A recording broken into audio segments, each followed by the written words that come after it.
Somos Milenio 3, hemos vuelto, 10ª temporada, y lo hacemos con uno de nuestros temas predilectos. Tiene mucho de misterio, se jugó con el ser humano, y la naturaleza nos ha mostrado una extraña lección. Lección de que va a continuar a pesar de nuestras tropelías, y también lección sobre lo que el hombre es capaz de hacer. Fermi y unos compañeros hicieron el primer simulacro de reactor nuclear en una vieja pista de squash y provocaron esa energía absolutamente increíble, que al parecer es necesaria en el mundo de hoy, pero el peligro que tiene es cuando ocurre lo inesperado, el accidente. Pasó en Chernóbil, afectó a millones de personas en toda Europa, llegó a los alimentos de Barcelona, Mallorca, Valencia, País Vasco. Hay informes concretos que hablan de las verduras, la leche, evidentemente las vacas comían esas verduras, y que tenían cesio incorporado que no debía estar ahí. El fenómeno Chernóbil, por un, vamos a decirlo así, sistema que algunos llaman el aliento del César, dio 3 veces por lo menos la vuelta al mundo, realmente el efecto. Por lo tanto, Madre Tierra se vio absolutamente surcada por cosas que nadie había comprobado jamás. Nunca ha pasado lo de Chernóbil, nunca hemos asistido a algo tan fuerte. Por lo tanto, durante muchos años, siglos quizá, estarán estudiando los efectos. La zona más restringida, la prohibida, es Pripyat y su entorno, junto a la central nuclear. Allí está, en una conexión, allí están Marcos Macarro, Santiago Camacho, contándonos cosas, pero pisando el terreno. Hemos hecho un programa sobre Chernóbil y otro en la televisión, y teníamos mucho pudor, porque que un miembro de nuestro equipo esté allí, pues bueno, a todos nos da un poco de sobrecogimiento, pero ellos están valientemente haciendo un trabajo periodístico de primer nivel y están haciendo de espejo, de eco del palpitar de una ciudad muerta, de una paradoja, de un aviso de quizá hacia dónde vamos. Tienen que contarnos algunas cosas más. Están abiertas líneas de comunicación porque Caballo de Troya, la polémica, la maravilla, para otros la copia, para otros el libro que cambió sus vidas, Caballo de Troya, un viaje en el tiempo. En nuestra nueva sección, en apenas unos minutos.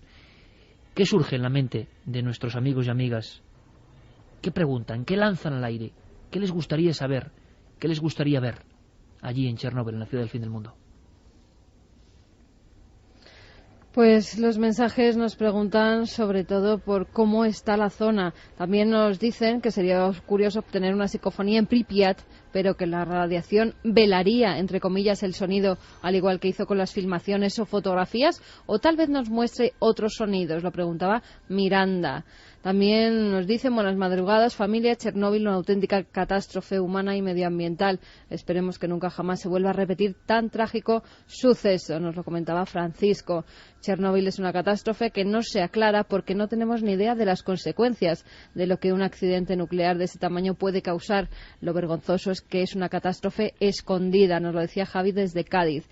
Quisiera preguntar también, nos dicen, si las plantas han llegado a sufrir mutaciones como los animales. Marcos Alexis nos lo decía. Hay unos grandes mitos, una serie de incluso disputas entre Estados Unidos y la Unión Soviética provocaron una guerra de informaciones falsas. Marcos, tú has filmado, has grabado, has visto plantas y has visto esos animales que han sorprendido tanto a Santiago Camacho y a cualquiera, imagino, esos siluros grandísimos de las aguas oscuras de Chernóbil. Se hablaba también de que la radiación, como decía un oyente, podía perjudicar a la película.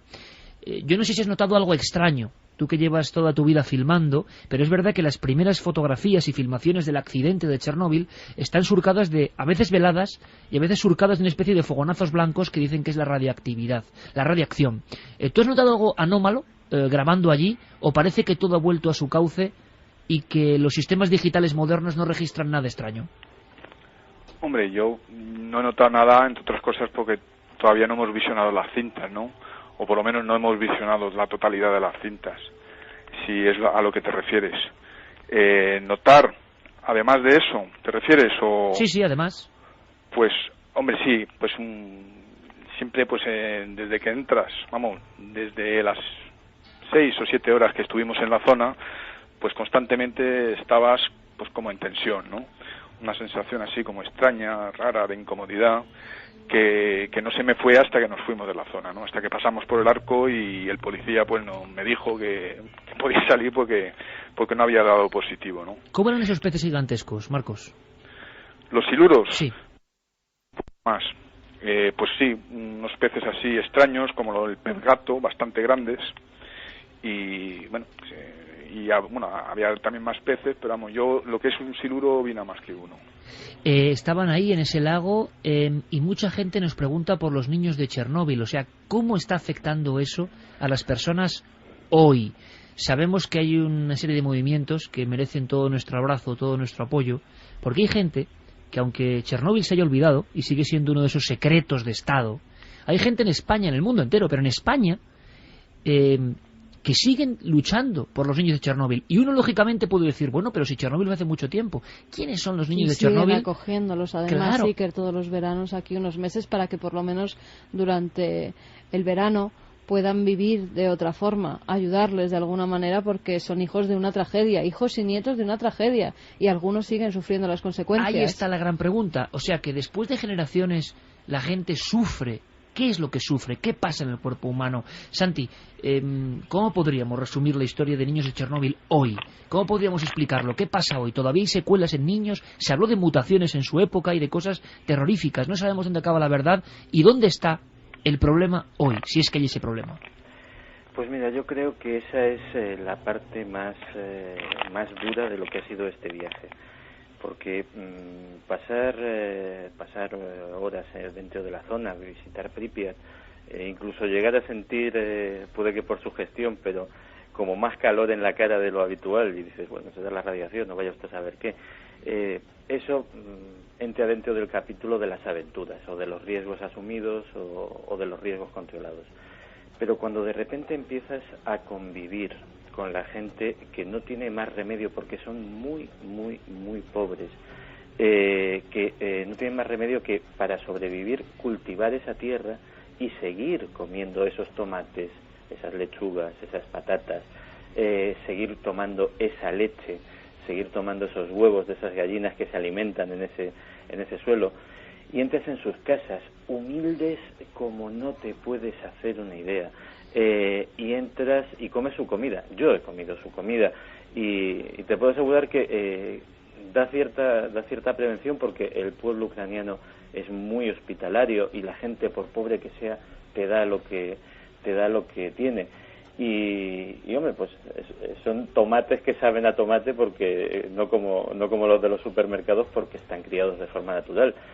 Pero sabes perfectamente que los niños que hay allí, y es ahí a donde quería llegar, tienen que comer esa comida yo la como una vez, ellos la comen todos los días de su vida.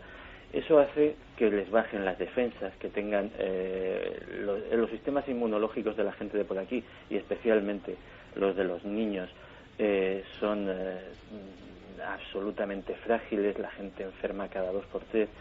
Y entonces la labor que hacen gente como la asociación Chernobyl Meak, que han sido los que nos han facilitado muchísimo este viaje, porque ellos vienen aquí desde hace muchos años, conocen bien la zona, conocen a la gente, este es un país que tiene sus peculiaridades como todos los países, y si tienes mano, pues es mucho mejor que si llegas de nuevas, y ellos nos han allanado todo el camino.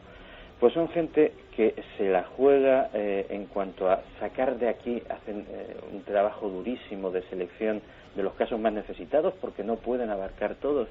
Entonces seleccionan a los niños e intentan encontrar familias de acogida en España, para que por lo menos durante 2 meses en verano no estén comiendo esa comida, no estén viviendo esa miseria, y por lo menos tengan la constancia de que otra vida es posible.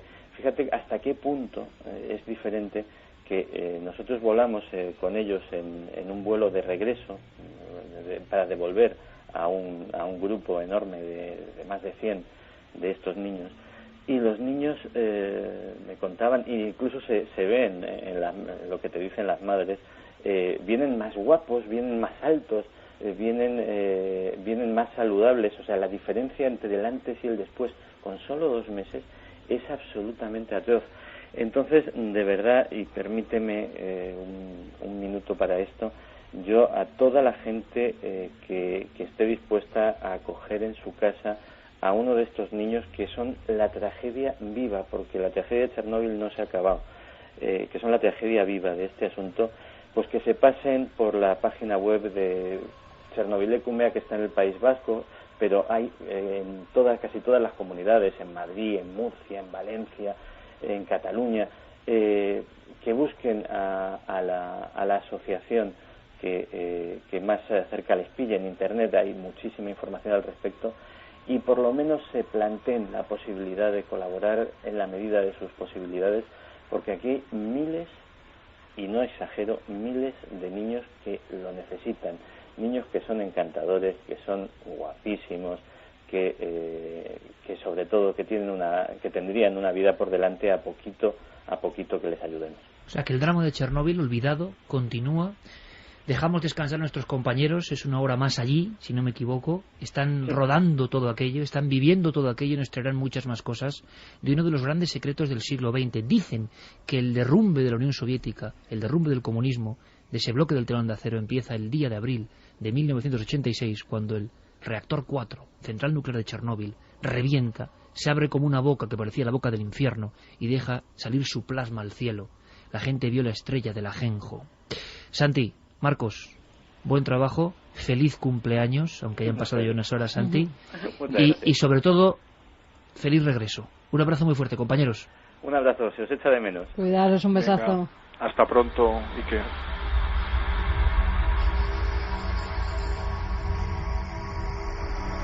Quedaría 2:17, ahora cambiamos de tercio completamente y pedimos vuestra colaboración. Una cita del Apocalipsis, y a mí siempre me ha llamado la atención, sobre todo cuando comprobamos que eso era así.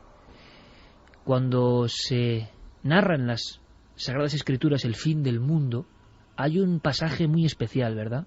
Sí, es el capítulo 8 del Apocalipsis, que dice textualmente: el tercer ángel tocó la trompeta y cayó del cielo una gran estrella ardiendo como una antorcha, y cayó sobre la tercera parte de los ríos y sobre las fuentes de las aguas.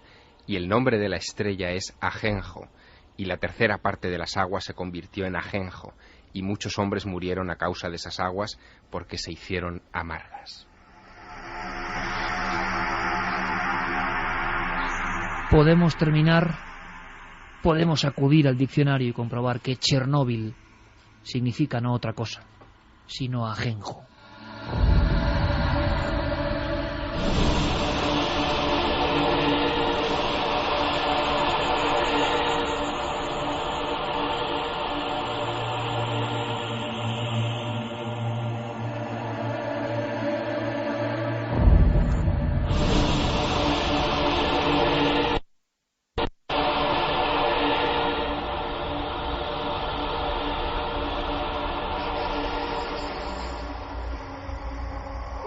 Milenio 3, Cadena Ser.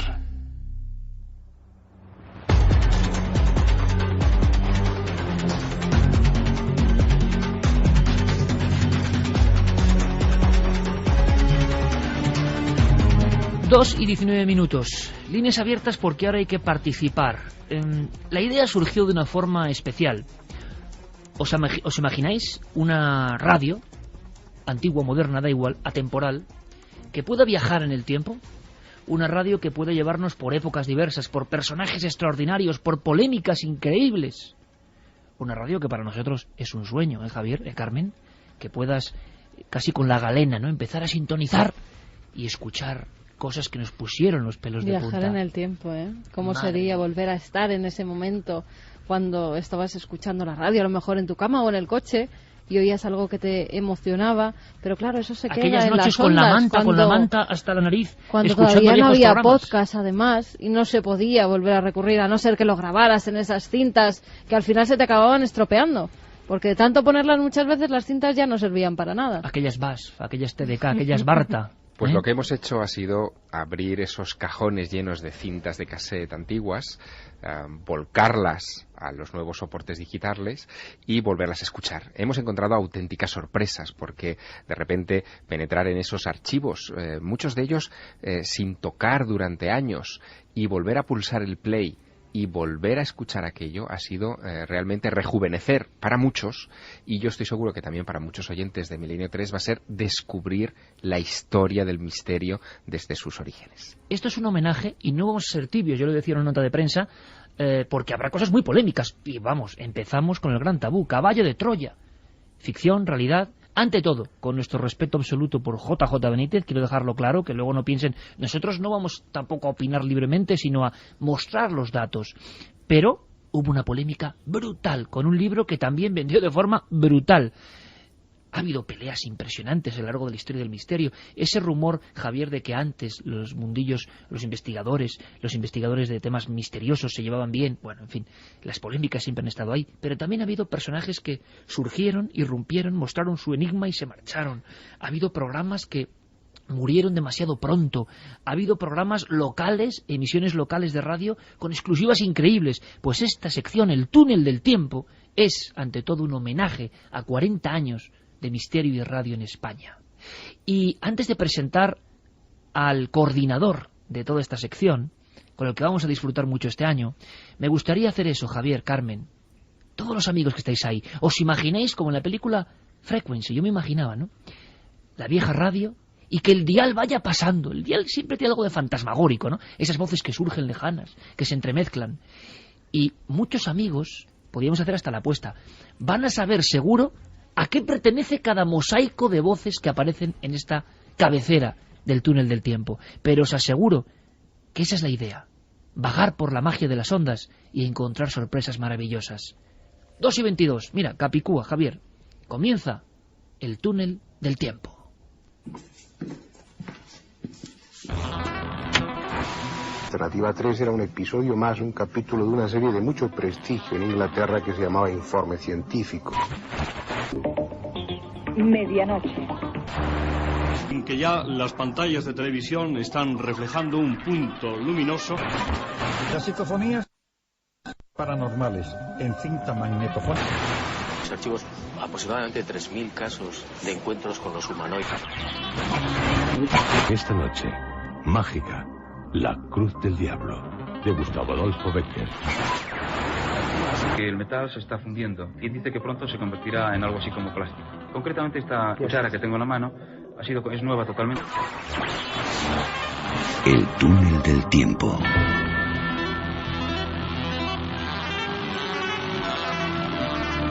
El túnel del tiempo, con la sintonía de Espiral, eterna de Vangelis. El túnel del tiempo nos emociona particularmente. Es un homenaje a tanta gente que ha hecho cosas por y para el misterio. Nuestro coordinador va a ser Diego Marañón, un auténtico experto en recuperar archivos sonoros, un buscador auténtico, y que está con nosotros y con nuestros compañeros técnicos en Radio Santander, la cadena SER en Santander. Diego, buenas noches, amigo. Buenas noches, Iker, ¿qué tal? Un momento muy esperado, un momento muy emocionante. Estamos aquí con la carne de gallina, porque escuchar esa cabecera que tú bien conoces, mira, amigo, a mí, en fin, me late el corazón muy rápido. ¿Cuántos maestros en ese corto espacio de tiempo, en ese dial que recorre la vieja radio, verdad? Pues sí, la verdad que yo también te mentiría si te dijera que no estoy nervioso, pero también con una cierta sonrisa recordando todo esto. Bueno, ya aparecía Javier, Fernando Jiménez del Oso, Juan José Benítez, Germán de Argumosa, Juan José Plans y tantos otros.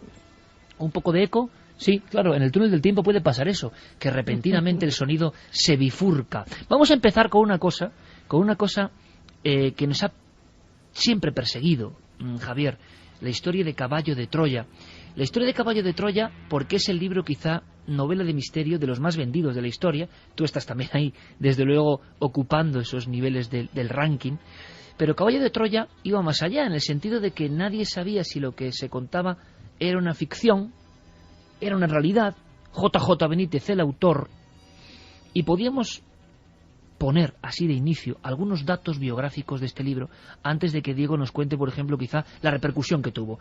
¿Qué es Caballo de Troya para tanta gente joven, para tantas personas que o no lo han leído o no lo conocen? Pues Caballo de Troya es una novela de más de 500 páginas que se publicó en 1984, es decir, hace 26 años, y que supuso un antes y un después en cuanto a fenómenos editoriales en España. La obra aparece en la primavera de aquel año, inmediatamente es acogida con entusiasmo por los lectores, porque es uno de los investigadores españoles y periodistas españoles más identificados con el trabajo de campo, el que revela datos hasta ese momento inéditos sobre Jesús de Nazaret. La reconstrucción que hace de la pasión de Jesús, porque sobre todo Caballo de Troya 1 es la pasión de Jesús, la muerte de Jesús, en sus páginas, es tan sobrecogedora que mucha gente que incluso había perdido la fe, que estaba metida en otros asuntos, con otras preocupaciones, estábamos viviendo casi la post-transición española, de repente regresa y vuelve a admirar a ese personaje que es Jesús de Nazaret. Decía la portada del libro, yo tengo aquí encima, hay varias ediciones de Caballo de Troya encima de esta mesa del Estudio 1, 10ª edición, 50.000 ejemplares, quizá alguno de estos ejemplares sea uno de los oyentes ahora mismo, que estará recordando cosas. J.J. Benítez, Caballo de Troya, un asombroso y desconcertante proyecto norteamericano, pone al descubierto nuevos datos sobre la figura de Jesús de Nazaret. Un viaje en el tiempo, una información y una visión de Jesús que era diferente. Antes de saber más datos de Caballo de Troya, ¿cómo empezaba Caballo de Troya? La primera página, la brutal primera página, que algo debe tener para que miles de personas al mismo tiempo necesiten leer esa historia diferente. Pues hemos hecho una especie de pequeño recuerdo, viaje en el tiempo, esta radio lo hace posible, y así empezaba. Washington, primer lugar, un periodista investiga el qué. Así comenzaba la historia de Caballo de Troya. Mi reloj señalaba las 3 de la tarde. Faltaban 2 horas para que el Cementerio Nacional de Arlington cerrara sus puertas.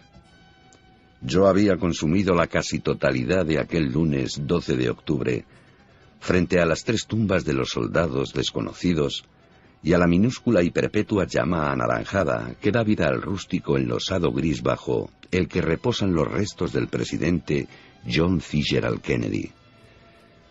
Aunque a fuerza de leerla había terminado por aprendérmela, consulté una vez más la clave que me había entregado el mayor.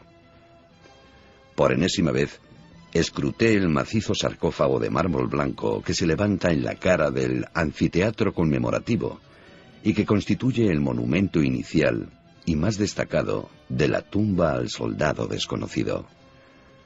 En la cara oeste han sido esculpidas 3 figuras que simbolizan la victoria, alcanzando la paz a través del valor. Pero aquel panel no parecía guardar relación con mi clave. Lentamente, como un turista más, bordeé el cordón que cierra la reducida explanada rectangular y fui a sentarme frente a la cara posterior de la tumba central, en las escalinatas de un pequeño anfiteatro. Exhausto, repasé cuánto había anotado. Frente a mí, a 5 metros de las tumbas, un soldado de infantería del 1er batallón de la vieja guardia, con sede en Fort Myer, paseaba arriba y abajo, fusil al hombro, luciendo el oscuro uniforme de gala. Aunque la cadena de seguridad me separaba a unos 10 metros de esta parte de la tumba, la leyenda grabada en el mármol podía leerse con comodidad. Así empieza la historia, las primeras letras de un libro que rompe moldes, que nos cuenta otra historia de Jesús de Nazaret por un proyecto norteamericano, casi filmadas como reporteros de lo imposible, unos reporteros que viajaron en el tiempo. Diego Marañón, compañero, Caballo de Troya ha hecho todo un recorrido, desde esa primera página hasta ahora. Tú has recuperado algunas declaraciones diversas de J.J. Benítez sobre el concepto saga, porque son varios libros. Yo creo que es la saga, será de las sagas más longevas y con mayor número de ejemplares. ¿Podemos hacer un repaso de números o de datos concretos para que los amigos de Milenio sepan un poco más del impacto de este libro? Claro que sí, yo creo que habrá poca gente que no sepa a qué nos estamos refiriendo, pero para aquellos que no hayan seguido un poco la trayectoria de Benítez y lo que ha supuesto Caballo de Troya en la literatura, tanto del misterio como de la literatura española, al fin y al cabo, podemos decir que el primer volumen apareció en 1984, publicado por la editorial Planeta. Tú has dicho que tienes encima de la mesa la 10ª edición, pero eso no es nada porque se llegaron a publicar 40 ediciones. 40 y hoy se sigue reeditando todavía. 40 ediciones. Se dice pronto, pero creo que eso es una cifra al alcance de muy pocas obras y más en el día de hoy, tal como está la cosa. Desde luego, 40 ediciones de Caballo de Troya 1. Me estoy refiriendo, sí, 40 ediciones solo del primer ejemplar. Si nos referimos a toda la saga, que hasta hoy lleva 8 volúmenes, se han editado unas 100 ediciones. 100 ediciones de miles de libros cada una, hasta el hecho de que podemos decir que toda la obra de Benítez, se han vendido unos 9 millones de ejemplares, y solo de Caballo de Troya se han vendido casi 5 millones de ejemplares. Es algo brutal. Con un impacto, Javier, en Norteamérica, tú que eres autor de Planeta y conoces perfectamente también desde dentro esta información, con un impacto no solo en España, sino en América brutal, extraordinario. Bueno, imagínate la historia de 2 astronautas de la NASA que son enviados al año 30, en el siglo I, a la época de Jesús, en 1973, en un proyecto secreto llamado precisamente Operación Caballo de Troya. Pues tenía que interesar forzosamente a lectores de todo el mundo. El libro está traducido también a varios idiomas. Por ejemplo, en Brasil el éxito de estas novelas ha sido y está siendo todavía a fecha de hoy extraordinario. Y los propios datos que mueve Benítez al respecto pues son muy significativos y hablan mucho del trabajo de investigación y el esfuerzo que se ha hecho para realizar esta saga. Se habla de 1.200 notas al pie de página, que también es una cosa monstruosa, ¿no? De 14.000 fuentes consultadas, de las cuales una es la que generó después toda la polémica, que hablaremos más tarde de ella, y ya se enuncian en más de 4.000, 4.300 y pico las páginas que totalizan los 8 tomos de la saga, a la espera del 9º. Este año se anunciaba que quizá podía ser el de la publicación del 9º. Siempre hay grandes especulaciones al respecto de cuándo sale cada nuevo libro, pero bueno, esperemos que el 9º culmine la saga, porque es lo que todos sus lectores esperan. Vamos a escuchar a Juanjo Benítez. Antes de eso, vamos a escucharlo y luego, Carmen, me comentas, porque me decías antes, en ese pequeño interín de la primera hora, que ya hay un montón de respuestas y además absolutamente distintas, ¿no? Siempre como con mucho fervor, a favor o en contra, que es lo bueno, que los libros motiven eso, no tibieza. Y ahora me cuentas en un mosaico, me haces uno de esos mosaicos de recorrido de qué piensa la gente más o menos a estas horas de Caballo de Troya, qué le supuso a ellos Caballo de Troya. Diego, empezamos con unos documentos.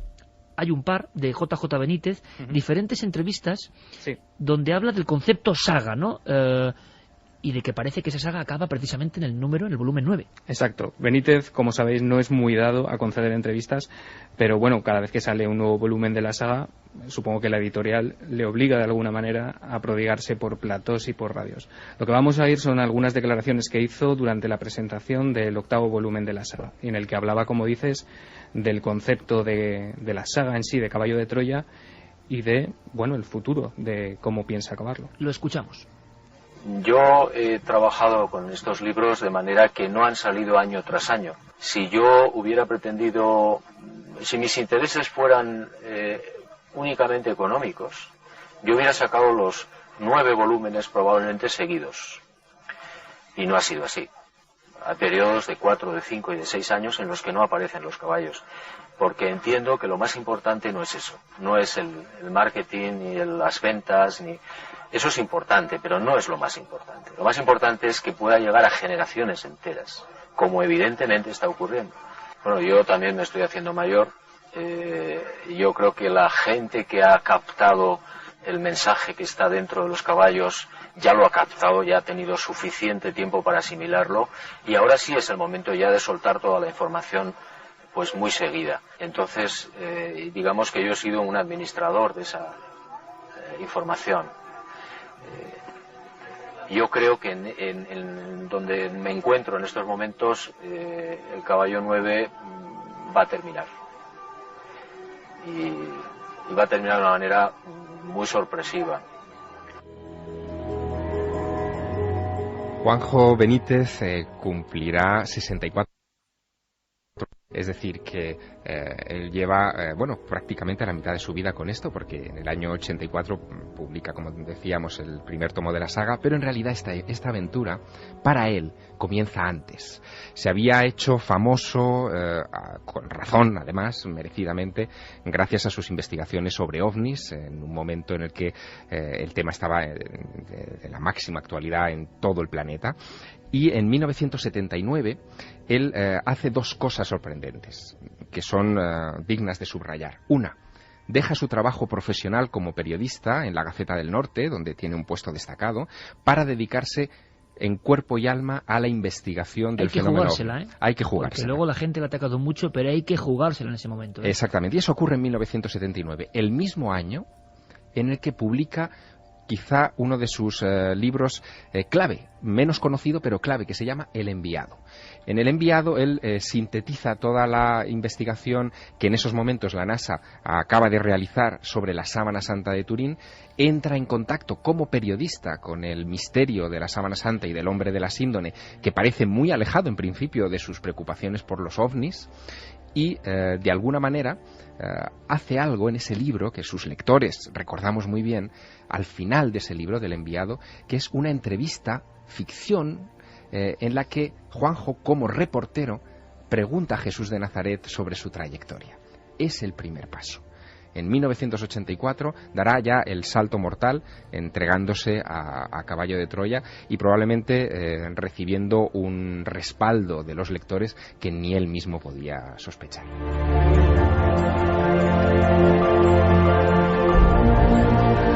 Carlos Ródenas, que nos pone esta música del Proyecto Lázaro, y es que parece que está escrita para hablar de este tema, de caballo de Troya.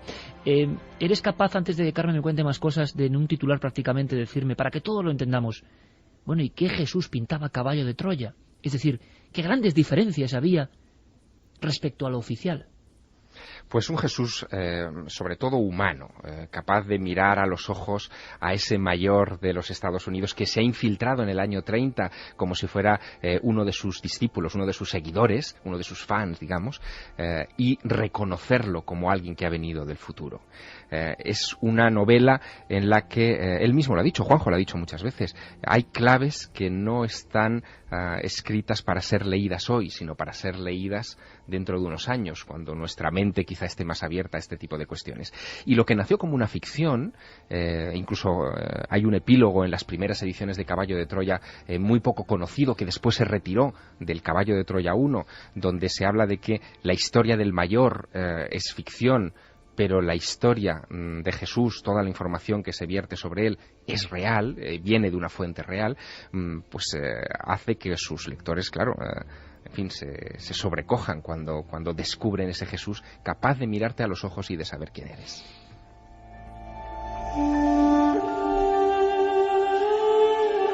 Pues yo no sé vosotros, amigos oyentes, pero yo estoy muy a gusto aquí en el Estudio 1, estoy un poco sobrecogido, estamos llenos de documentos, con dos flexos hoy, con nuestros compañeros ahí un poco más a lo lejos en esta nave espacial, y yo espero que si estáis en el coche, en el sofá, en la cama, en el hospital, en vuestro negocio, estéis sintiendo esta historia por dentro. Es la radio del túnel del tiempo, es la radio capaz de viajar por el espacio-tiempo, porque es mágica. Opiniones de los oyentes. ¿Qué ha supuesto para ellos? ¿Qué supuso para ellos la irrupción de este libro tan importante? Una cosa más. Diego ha recuperado otro documento de JJ Benítez, una entrevista, creo, de compañeros de CNN Plus, donde cuenta con anécdotas ya con historias que no eran habituales, ¿no? Bueno, ese libro empezó directamente en el cajón del editor, en el cajón de Lara, que era el responsable de la editorial Planeta. Juanjo lo cuenta, como dices, en una entrevista en CNN Plus, también durante la presentación de Caballo de Troya 8. A nuestro compañero Antonio San José, que siempre hace buenas entrevistas y muy interesado en estos temas, yo lanzo ya una advertencia, un aviso a navegantes, y es que tanto Diego Marañón como nosotros, como homenaje, quien no le guste estar quizás representado en el túnel del tiempo, lo comprenderemos, pero vamos a utilizar, si nos llaman a nosotros de cualquier otro lugar para aportar algo, es radio histórica y es homenaje siempre. Así que utilizamos fuentes, evidentemente no solo de la cadena SER, sino de cualquier cadena, televisión, porque creemos que merece la pena. Y ya veréis ahora el escándalo que viene. Así que CNN Plus, compañeros, Antonio San José, Benítez y el inicio de ese libro, como decía Diego Marañón, ese bestseller se pasó mucho tiempo en un cajón. Recuerdo una anécdota de José Manuel Lara, el editor, que él la suele contar. Yo cuando llevé el primer libro, El primer caballo de Troya, a Barcelona, el hombre lo miró, había 700 páginas, y dice, bueno, yo creo que deberías quitar 400. Y le dije, no quito ni una coma. Y entonces lo tuvo allí unos meses en un cajón, pensando qué hacíamos. Y al final me dice, bueno, pues a morir. Dije, pues a morir. Y llevan muchos miles y miles de ejemplares. ¿Sí? ¿Cuántas páginas escritas? Pues creo que son, con el 8, con Jordán, creo que son 4.378.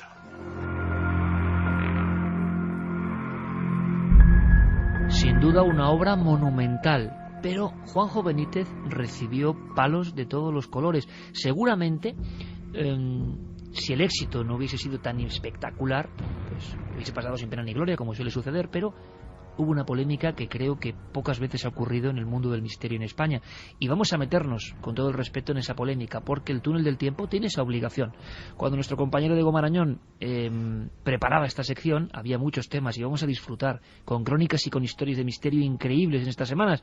Pero recuerdo que hablando los cuatro, ¿verdad, Carmen? ¿Verdad, Javier? ¿Verdad, Diego? Dijimos, caramba, es que esto es una bomba, esto marcó una época, esta polémica que vamos a contar. Acusaron a JJ Benítez y a esta fuente de información que revelaba un proyecto secreto y un Jesús distinto como plagio.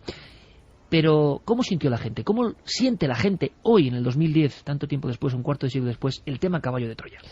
Pues lo sienten de muy diferentes formas, sí, que nos lo hacen saber a través del 27699, palabra clave milenio, espacio vuestros mensajes, milenio3 con número @cadenaser.com, y también la web de la Cadena Ser. Además que sorteamos 3 novelas, 3 libros, ya que hablamos de libros y de bestseller y de buena lectura, pues sorteamos 3 ejemplares.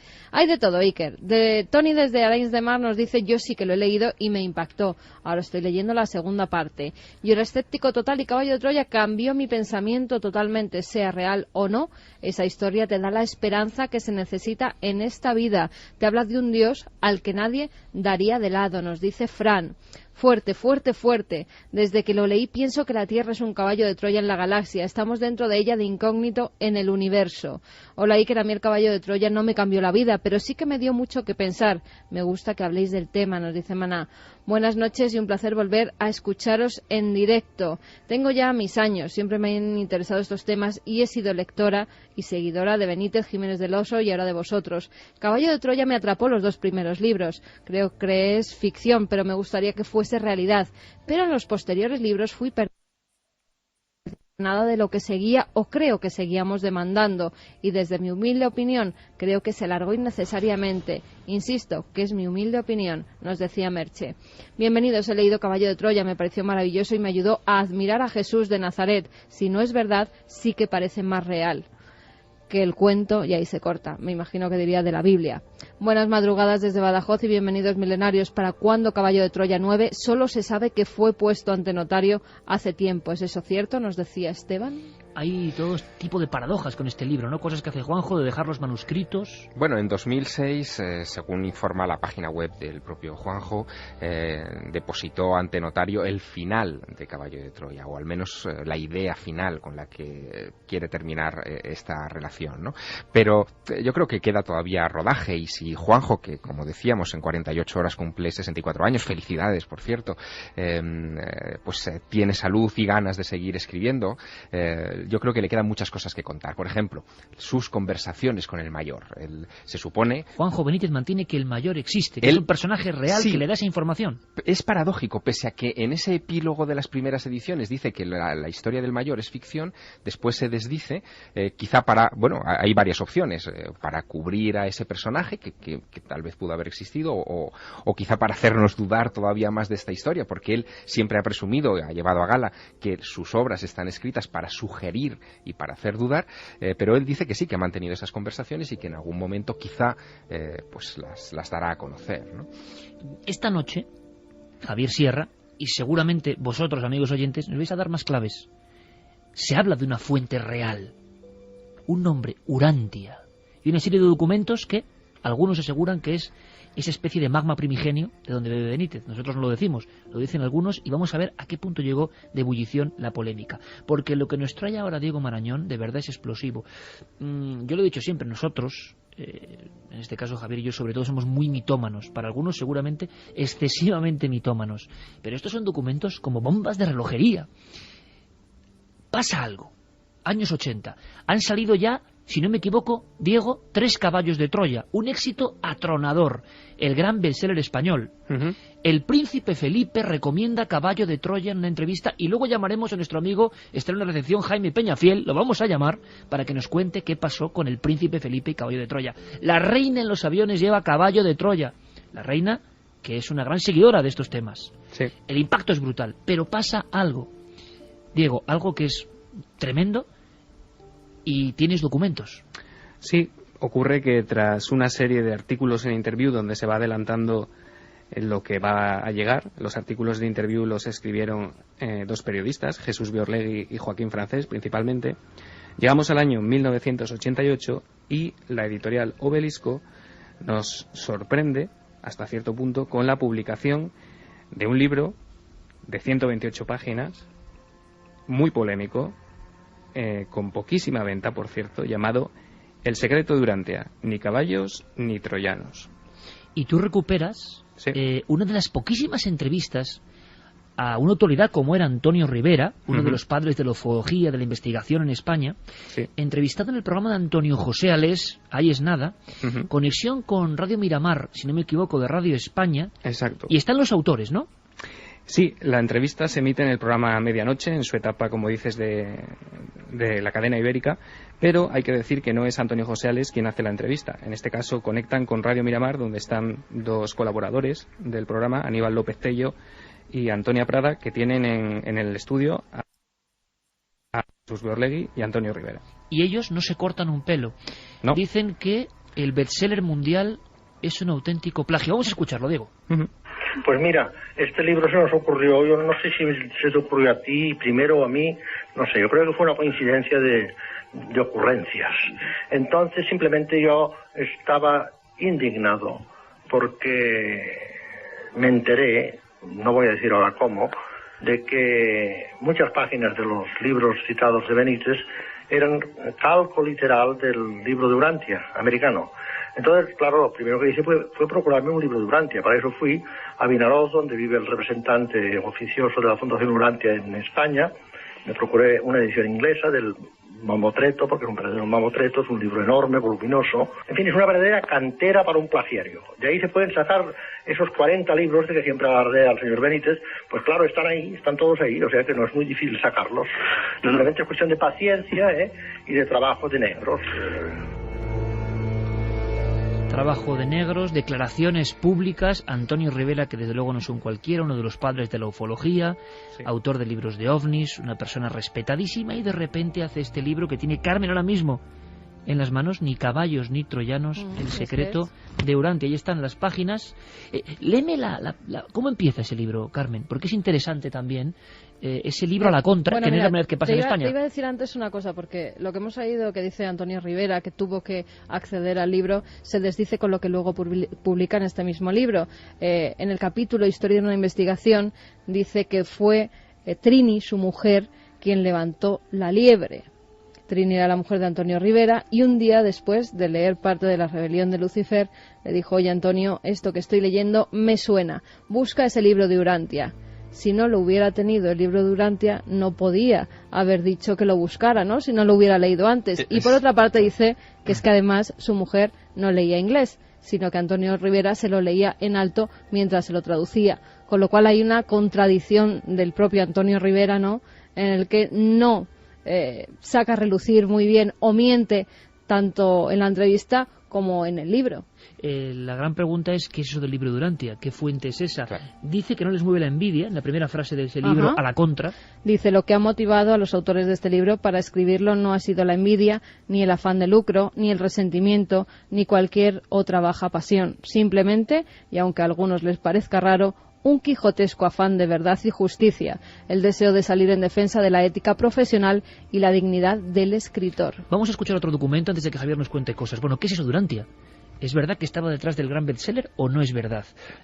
Otro documento, Diego, donde es que es duro escuchar a Rivera y Beorlegui, otro de los investigadores de los años 70. Beorlegui inventó el concepto alerta ovni, por cierto, sí. y hablan de plagio literal. Sí, llegan a afirmar que, bueno, para que la gente no se lleve a engaño ni entiendan lo que no debe ser, que ellos no están afirmando que Benítez se inspire en el libro de Urantia, cosa que Benítez reconoce, sino que hay varios capítulos en los que se reproducen páginas, según ellos, palabra por palabra.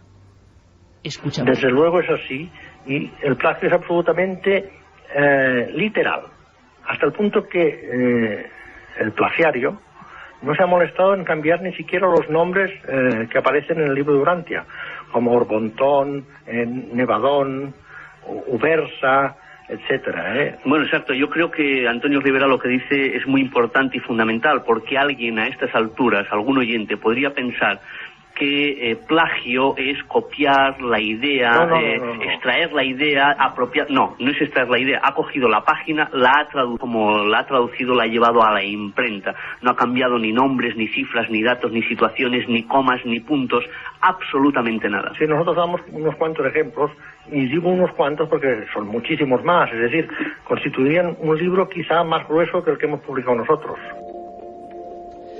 Pues Javier Sierra, que ha conocido, nosotros también, pero ha tenido una relación muy estrecha con Antonio Rivera, también la hemos tenido con Benítez. Javier sería, yo creo que está casi claro, hay que decirlo, ¿no? Y lo dejamos, yo por lo menos tengo muy claro, creo que tú también. Yo, si no es por Juanjo Benítez, no estoy aquí en este momento. Podremos pensar cosas diferentes, silencios más o menos prolongados, pero al César lo que es del César, ¿no?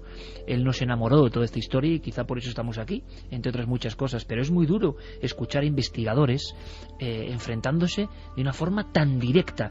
Rivera y Beorlegui hablan de otro libro. Y es el momento, Javier, y luego habrá sorpresas, de hablar de esa otra fuente, de esa otra historia maravillosa. Bueno, ¿qué es el libro de Urantia, de donde al parecer surge información privilegiada que utiliza Benítez, según estos señores?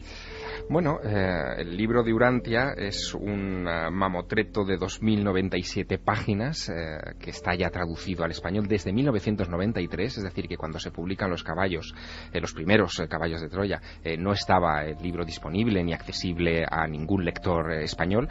Pesa 2 kilos. Solamente el libro de Urantia en su versión original, para que te hagas una idea, y la historia del libro de Urantia es muchísimo más rocambolesca que la del propio caballo de Troya, porque comienza a gestarse en 1911, 1906, según las versiones, en Chicago, en los Estados Unidos, cuando un psiquiatra muy famoso, autor de bestsellers en aquel momento sobre el origen del cerebro, la percepción, etcétera, llamado William Sadler, dice que de repente una tarde su vecina de abajo lo llama muy preocupada porque a su marido le está ocurriendo algo raro.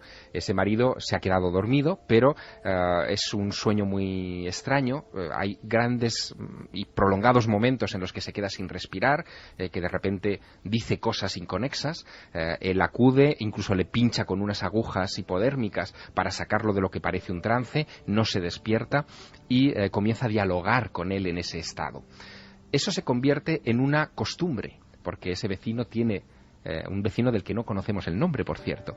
Ese vecino tiene esos estados de trance con frecuencia, hasta el punto de que cuando los Sadler, el matrimonio Sadler, se muda a otra casa, esos vecinos le siguen a ese nuevo edificio y las sesiones se convierten en continuas. Durante muchos años, entre el año 11 más o menos y el año 49 al menos, esas sesiones se realizan cada domingo por la tarde. Se hacen preguntas. Al principio es un bloque de 52 preguntas que cuando se van a formular a ese hombre que está dormido, que no sabe ni siquiera el número de preguntas, dice, o la entidad que se manifiesta a través de él, yo solo voy a responder a 47. Y a lo largo de semanas y semanas, esas preguntas se convierten en miles, van dando pie a lo que se llaman documentos, papers, que son como los capítulos que después configurarán el libro de Urantia y que muestran una revelación sobre el origen del universo, sobre los seres intermediarios entre el gran creador y la especie humana, y una parte del libro, la cuarta parte del libro, está dedicada a la figura de Jesús de Nazaret. Es esa descripción de Jesús de Nazaret la que se supone que Juanjo toma para algunas de sus páginas del Caballo de Troya. Y digo algunas porque esta es una historia en la que hay que hacer justicia. Creo que en su momento todo el mundo fue muy vehemente atacando a Juanjo, probablemente por la envidia, el fenómeno editorial del Caballo de Troya. Bueno, pues Juanjo es verdad que transcribió partes del libro Durantia, de documentos, digamos, de esos papers del libro Durantia, donde se describen cosas vinculadas a Jesús. Pero quizá donde más información, digamos que asimiló y obtuvo, fue para su segunda novela, para La rebelión de Lucifer, donde sí que encontraron muchas coincidencias en esa investigación que hicieron Rivera y Beorlegui. Ahora bien, ¿cómo se defiende Juanjo? Pues de una manera que creo que es muy apropiada para este caso. Dice Juanjo que el libro Durantia no puede tener copyright, ya que es una revelación, igual que puede ser la Biblia o puede ser el Corán, es algo supuestamente dictado por entidades del más allá. En el propio libro Durantia se los conoce como midwayers, serían como los intermediarios, una especie de ángeles, para entendernos, que son de otros planetas, es decir, que estaríamos hablando de extraterrestres en sentido estricto, y que quieren... en el año 1906-1911 los mensajes. Exactamente, y que quieren que a partir de ese grupo de William Sadler, que coordina este señor William Sadler, y uno de los miembros de la familia Kellogg, de los famosos desayunos Kellogg, pues quieren que esa información llegue a todo el planeta. Luego, cuando Caballo de Troya se publica y asume esa información, la propia revista Interview, con muy mala leche, viaja incluso, exacto, manda uno de sus reporteros a Chicago, al 533 de Diversey Park, que es la dirección de la Fundación Urantia, con ejemplares del Caballo de Troya. La fundación existe hoy. La gente que protege esos mensajes del hombre dormido del año 1906 sigue hoy. Sigue hoy funcionando. Sigue hoy, incluso te puedes bajar los libros de Urantia a través de Internet. Ellos los dan gratis para seguir difundiendo esos mensajes. Claro, entonces cuando se presentan los reporteros de Interview en Chicago para, en fin, que los de la fundación vieran aquello y demandaran, porque de alguna manera buscaban el escándalo, ¿no? Demandaran a Benítez por plagio, la fundación se eximió, porque a ellos lo que les importa realmente es la difusión de la información, y si esto apareció, digamos, sin mediación por su parte, sin diseño por su parte, pues lo debieron entender como una cuestión de la providencia, quizá una preparación de la expansión en español del propio libro Durantia. Claro, pero la gente no sabía que se basaba en el libro Durantia, porque en ningún momento Juanjo lo dejaba claro en su Caballo de Troya, con lo cual tampoco podían saber los de la Fundación Urantia que ese mensaje iba a ser transmitido. Juanjo había utilizado partes de ese libro, como luego en una entrevista y en unas declaraciones, una carta que manda a Interview, él mismo aclara, incluso Lara dice que sí, que ha errado en ese sentido, en no poder en qué Lara, el director del Planeta. Eso es, en no poner en qué basa su información, en que había bebido de las fuentes del libro de Urantia. Ese fue el error tal vez de JJ Benítez, pero también la polémica que se montó. ¿Cuántos ejemplares le ayudó a vender? Bueno, ahí está el gran misterio. Y uno más. Es cierto, y ahora llamaremos a Jaime Peñafiel nada más empezar la segunda hora, porque tiene datos de cómo incluso la Casa Real potencia la historia de Caballo de Troya en el buen sentido y lo convierte en bestseller mundial. Os vais a sorprender. Javier, hay un momento en que Juanjo, yo creo que muy hábilmente, y además en el concepto novela no puede meter lo que quiera, resucitar a quien quiera, pero parece que muchos oyentes dicen, hubo un momento en que Caballo de Troya se presentó casi como un documento, como un dossier, y luego ponía novela. Hay otros en los libros en los que no aparece el concepto novela. Claro, eso es cierto, pero probablemente sea también una cuestión de las propias ediciones, ¿no? Hay libros que se sobreentiende por la colección en la que están incluidos que son otros en los que, pues conviene aclararlo. No obstante, sí que existía la leyenda de que en la primera edición de Caballo de Troya no figuraba la palabra novela y que fue después en sucesivas ediciones cuando apareció. Y no es verdad. No es verdad. Siempre ha aparecido la palabra concepto novela. Efectivamente, nosotros tenemos encima de la mesa, bueno, tú tienes la 10ª, yo tengo la 2ª edición, nunca pude encontrar la primera, para mí es como una, en fin, como un sueño bibliográfico, y nada más abrir el libro aparece perfectamente JJ Benítez, Pues Caballo de Troya, novela. Ahora mismo habrá personas que tengan esa primera edición quizá en la mano y recuerdos que están aflorando, y queremos saber qué opinan. A la vuelta muchas sorpresas, algunas tremendas, de verdad, sobre este tema y otros que vienen a continuación. Extraños, por qué no decirlo, festivales que yo no sé exactamente, Carmen, cuándo se inauguró, cuándo comenzó su andadura, por qué hay elementos que lo han conformado como una cosa habitual, fundamental. Hablar de misterio, de suspense, de cine de terror es hablar de este lugar, de este festival. Pues sí, el Festival de Cine Fantástico y de Terror de Sitges comienza en 1968. Cada año, hacia el mes de octubre, sobre estas fechas, se hace una nueva edición donde se ven las mejores películas de terror y de cine fantástico de todo el mundo. El cartel en el que se anunciaba ese primer festival pues era en un color fucsia, y eso era el fondo, y sobre él destacaba el rostro de Charles Chaplin, en negro, que tenía cara como de asustado. En aquella ocasión se pudieron ver películas no está mal la imagen, tan míticas como El baile de los vampiros, de Roman Polanski, o Los invasores del espacio, o Der Golem. En el 71 se empiezan a dar los premios, por ejemplo, al mejor director de largometrajes, de cortometrajes, a la mejor actriz, a los mejores efectos especiales y la primera mención especial, que no podía ser otro que Paul Naschy. Un año más tarde se añade el premio de la crítica al mejor guión, recayendo en Eugenio Martín con la película Pánico en el Transiberiano. En el 74 hay una película que hace que la gente se estremezca en sus asientos. Es de Jorge Grau. Era no profanar el sueño de los muertos, donde un joven anticuario vive en sus propias carnes los experimentos con una máquina de ultrasonidos que está realizando el Ministerio de Agricultura para matar a los insectos, pero que parece que eso afecta también a los muertos y estos empiezan a revivir. Bueno, es que esa película tenía un cartel, hablando de carteles y de imágenes que se han quedado, que luego se reutilizó para un libro mítico de la psicofonía, y está la conexión con la realidad de Sinesio y Darnell, el misterio de la psicofonía, y era una especie de hombre lanzando una serie de ondas, no profanar el sueño de los muertos. Daba mucho miedo. Hay muchas películas que se han proyectado en el Festival de Sitges que han dado muchísimo miedo. Por ejemplo, La matanza de Texas, o La mosca, o Aliens, o Rabia, o Línea mortal, The Ring, El exorcista 3. Bueno, han sido incontables las películas que luego han sido un éxito. Pero fíjate, en el Festival de Sitges también se ha rendido homenaje a gente que ha participado en este equipo y al que tenemos muchísimo aprecio, a Sebastián Darbo. Ni más ni menos. En el 2002 se le hace un homenaje por películas tan míticas también como Más allá de la muerte o Viaje al más allá. Bueno, pues esto es un Micromilenio 3 antes de una noche, repito amigos, muy especial. Tenéis que ir agrupándoos ya, poniéndoos las botas. Hace frío en España. Poniéndoos las botas, me refiero de montañero, para subir, para ascender, el plumífero, si lo tenéis cerca, el gorro de lana, porque la expedición va a ser increíble. Santi, por cierto, ese baile de los vampiros de Polanski siempre persiguió al mismísimo Polanski, le atormentó, y muchos consideraron que esas introspecciones de Polanski con el terror luego le hicieron pagarlo muy caro con su esposa, con Sharon Tate, ¿no? Pues sí, hay quien dice que incluiría precisamente esa entre las películas malditas, las películas que han generado algún tipo de perjuicio a sus autores.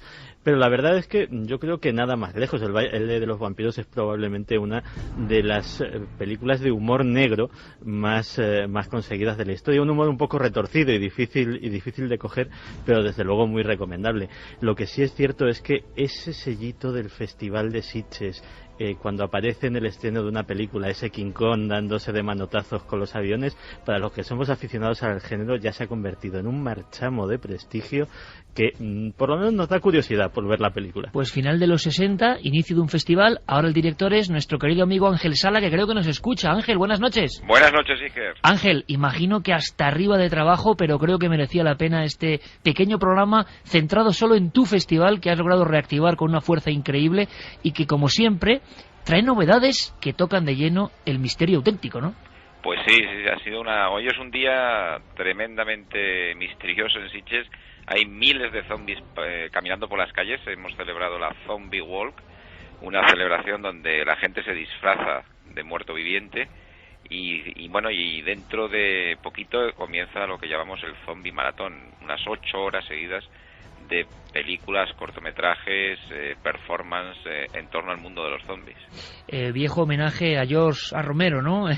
La noche de los muertos vivientes, y esa sensación de un género que no se acaba nunca. Dábamos algunas pequeñas píldoras sobre el festival y hay novedades. Quiero que escuchéis, por favor, este pequeño tráiler, una palabra que puede significar algo todavía lejano, extraño, no conocido, una palabra misteriosa, ¿no? Y el término le deja a uno. Todo esto de términos médicos o psiquiátricos sorprende. Agnosia. Agnosia es una de las películas que estoy seguro va a levantar expectación en el terror suspense español de estos años. Venía por lo del trabajo. Sabíamos que Joana tiene problemas para reconocer sonidos, objetos y también a personas, pero no entendíamos por qué. Carlas, ¿eres tú?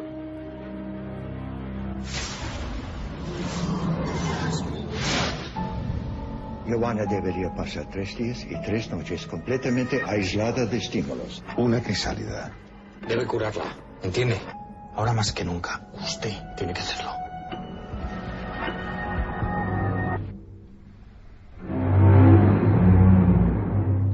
Agnosia, ¿qué significa esto? Le hemos preguntado al psiquiatra casi de cabecera de toda esta nave radiofónica y también televisiva, el doctor Cabrera.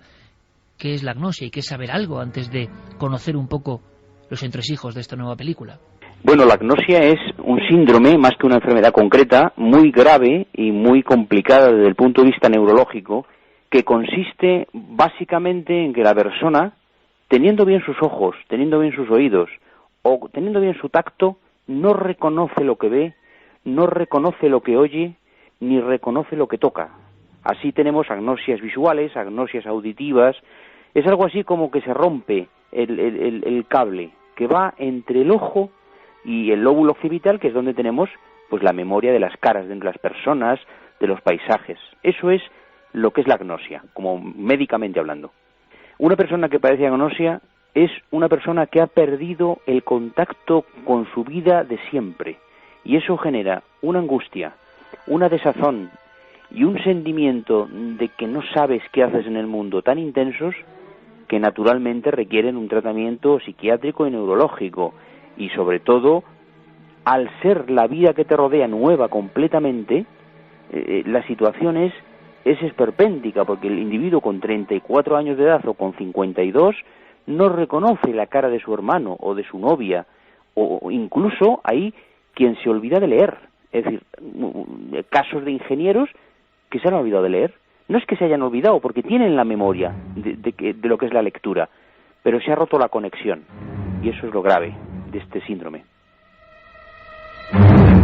Eugenio Mira es el director de esta nueva película, Agnosia. Eugenio, buenas noches.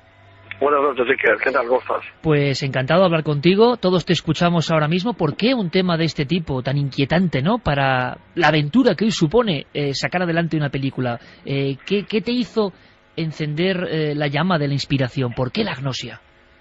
Bueno, la verdad es que existe una tradición de explorar lo que serían handicaps exóticos en la historia de la literatura, por supuesto, y luego en el cine. El caso más claro sería Vértigo, Hitchcock, que siempre fue como nuestro referente, ¿no?, en cómo el hándicap de una persona podía animar a pues un grupo de personas que están claramente con una agenda de intenciones oscura para tener una ventaja sobre esa persona, ¿no?, y manipular su entorno. En el caso de Agnosia nos pareció, tanto a Antonio Rosorras como a mí, el escritor, que era una enfermedad que primero no se conocía mucho, nos permitía colonizar algo que no se había mostrado en cine hasta ahora, y luego encajar en esa historial de películas que giran en torno a ese hándicap que muchas veces se torna luego en superpoder, ¿no?, de la persona que aparentemente parecía que estaba discapacitada, como podríamos decir, pues, un ejemplo muy claro, Sola en la oscuridad, ¿no?, con Audrey Hepburn, o Memento, de Christopher Nolan, en el que una persona que aparentemente que tiene amnesia constantemente, de repente descubres que ha hecho que esa discapacidad pues que sea un superpoder. Tenemos algún pequeño problema en la recepción. Vamos a ver si podemos volver a llamar a Eugenio, porque sí que es cierto que el sonido nos llega no con agnosia, ¿no? Agnosia del sonido sería... Se nos olvidan trozos, ¿no?, de frases, que parece que la conexión no está del todo correcta. Vamos a volver a intentarlo. Ángel, de todas formas, Sitges es un ejemplo de cómo el cine de terror el cine de suspense ha ido pasando de los temas más clásicos, aunque sigue habiendo películas de casas encantadas, de monstruos, pero se ha centrado mucho en problemas personales, médicos y sobre todo psiquiátricos, psicológicos. Hay como un nuevo nicho del terror ahí. Sí, cada vez el cine de terror se fija más en los terrores cotidianos, en los próximos, ya no tanto en lo sobrenatural, aunque sí que hay muchísimo todavía, pero sino en los terrores que o bien ha creado el hombre con las nuevas tecnologías o con las nuevas situaciones sociales incluso, pero también las nuevas enfermedades, las nuevas amenazas que evidentemente se convierten en terroríficas. Y bueno, eso es un nuevo nicho, como dices tú, del cine de terror, y cuanto más inquietante porque lo tenemos aquí al lado y es real. Claro, y conforme está más próximo a nosotros, existe pero es desconocido, causa un miedo distinto, diferente, ese miedo de puede ser absolutamente verdad lo que me están contando. Recuperamos a Eugenio, director de Agnosia, a la que le deseamos toda la suerte del mundo, esa cinta, esa película. Eugenio, ¿y te has documentado en casos reales? ¿Has visto historias médicas o has conocido personas que sufren esta especie de desconexión con la realidad que imagino que estar de lleno haciendo un guión, buscando y viendo esta realidad, pues también tiene que estremecer en ese proceso anterior a lo que es incluso filmar la película, ¿no? Sí, la verdad es que por una cuestión también de responsabilidad y por ser conscientes de que estábamos ante otras obras del escritor y yo pues colonizando, ¿no?, el concepto de Agnosia que ha sido levemente explotado o tangencialmente planteado en otras expresiones como en literatura y tal, pero en verdad es que en cine no. Sí que queríamos cubrirnos las espaldas y la verdad es que hablamos con neurólogos, con psicólogos, incluso con gente que está estrictamente ligada a la parte más física de cómo funciona un ojo y querer alejarnos de eso, dejar muy claro que la agnosia no tenía que ver con una discapacidad, digamos, relacionada con la visión, sino con la interpretación. Entonces, la verdad es que la cosa que más nos llamó la atención y que fue como el punto de partida para desarrollar todo lo que es la trama es esa, bueno, la completa desconexión en cuanto a estar como seguro de dónde estás y de quién eres y de quién te rodea y de que hay gente que dice que te está amando, tienes que confiar en ellos, que te están intentando proteger y nunca puedas saber qué intenciones tiene esa gente porque no puedes literalmente relacionarlos con la gente que antes era tu familia y que das por sentado pues que un padre o una madre estaba ahí para ayudarte. Entonces eso nos pareció aterrador directamente y fue clave para ir escribiendo lo que fue el guión. Pues de verdad que deseamos que haya un éxito tremendo porque es una visión diferente, distinta, introspección total en la mente humana y yo creo que hay una línea a explotar ahí. Seguro que daremos más noticias de esta película que está llamando mucho la atención y que profundiza en lo más hondo de los misterios, incluso de la percepción. Nada más tremendo, ¿no?, que estar en la cárcel de los propios sentidos. Por desgracia la conexión no es buena, el sonido no llega bien. Ángel, pero hay más novedades, fíjate.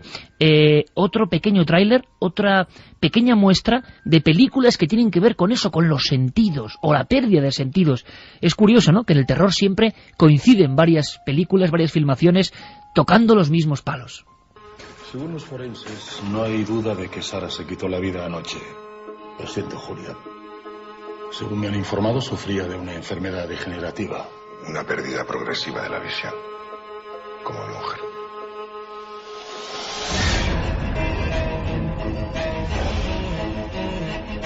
¿Y si no estaba sola? ¿Y si estaba con alguien?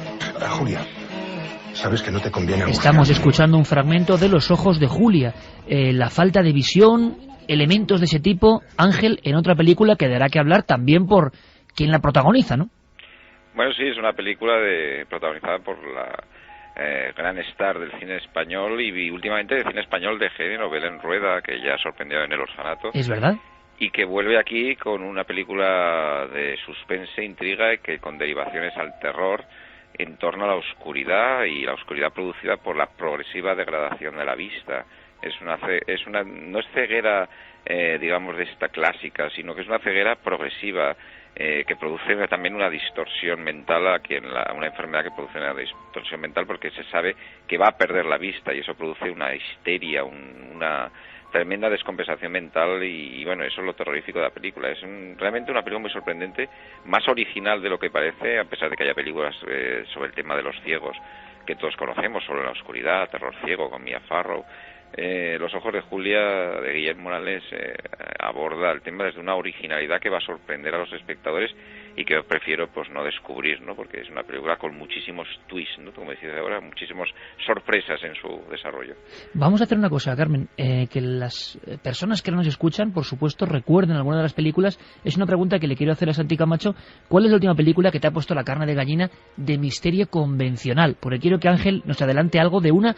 Me vine hablando de ella hace mucho tiempo, La casa muda, pero líneas de contacto, porque, bueno, nos pueden llegar también buenas ideas de qué está calando en el público últimamente, ¿no? Vamos a repetir las líneas de contacto: 27699, palabra clave milenio, espacio vuestros mensajes milenio3 con número @cadenaser.com. Si nos enviáis un mail, y como no, www.cadenaser.com, donde estamos ya subiendo, Iker, los mensajes segundo a segundo. Ya nos están llegando algunas películas que han marcado a los oyentes. Por ejemplo, nos decían Señales o Los otros, también El orfanato. Aparece constantemente, mira, con Belén Rueda de fondo. Santi, ¿cuál es la última película que tú has visto como seguidor de este género que te ha puesto la carne de gallina? Pues, tienes que pensártelo, ¿eh? Tengo que pensármelo. Pues eso ya es un gesto.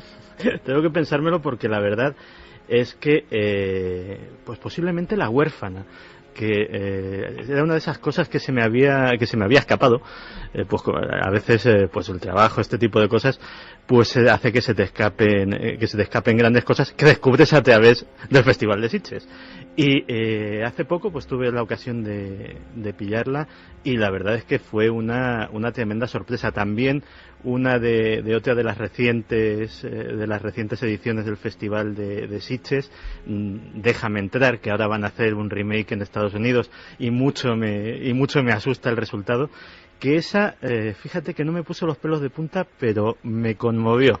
Y eso para una película de este género es curioso. Sí, porque está difícil de asustar a la gente. Por eso lo decía Santi. Es difícil recordar una que te haya puesto la carne de gallina realmente. Ángel, me hablabas mucho de La casa muda, que viene de territorio hermano, que viene de Sudamérica, con ese nombre tan extraño. ¿De qué va esta película? Pues mira, va de una investigación que una chica hace en una casa familiar abandonada durante muchos años, donde va a descubrir unos misterios aterradores. Está rodada en un plano secuencia de 75 minutos. ¿Un mismo plano, 75 minutos? Sí. Y es un prodigio técnico, y cuidado porque tiene 3 o 4 secuencias realmente que te hacen levantarte la butaca. Es lo que ha pasado hoy en Sitges, se ha proyectado, y la gente pues ha provocado más de un susto y risas histéricas en la sala. También tenemos algún sonido de una casa que curiosamente se llama Casa Muda. Esto está peor de lo que pensaba. Hay madera floja, es peligroso, pero le voy a pedir que lo suban.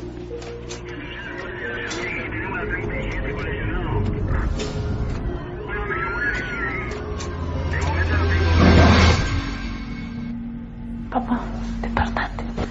Escuchate. Hay gente.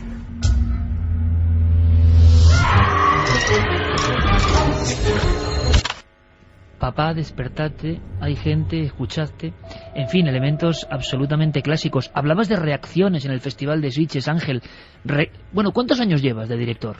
10 años. 10 años. ¿Cuántas películas se proyectan, por ejemplo, este año? Para que nos hagamos una idea en números de la importancia del festival. 170 largometrajes. 170, y todos relacionados con el terror, el suspense. Sí, lo extraño, vamos, muchas clases de fantástico, pero todo nada convencional. Ángel, reacciones del público. Yo sé que tú eres un observador nato, que estás preparando una historia del terror que yo creo que va a dar mucho que hablar y que pues comentaremos aquí largo y tendido, pero ¿cómo se comporta? Todavía hay películas que, como decías, hacen dar un respingo, incluso los seguidores del género, que están ya con una coraza acostumbradísimos. ¿Qué reacciones recuerdas en estos 10 años que a ti te han llamado la atención, que no puedes olvidar? Pues mira, yo creo que la reacción fue sobre todo en películas como La bruja de Blair, el proyecto La bruja de Blair, que es una película que sorprendió muchísimo en el año 99 en el Festival de Sitges, luego se convirtió en un gran éxito de taquilla.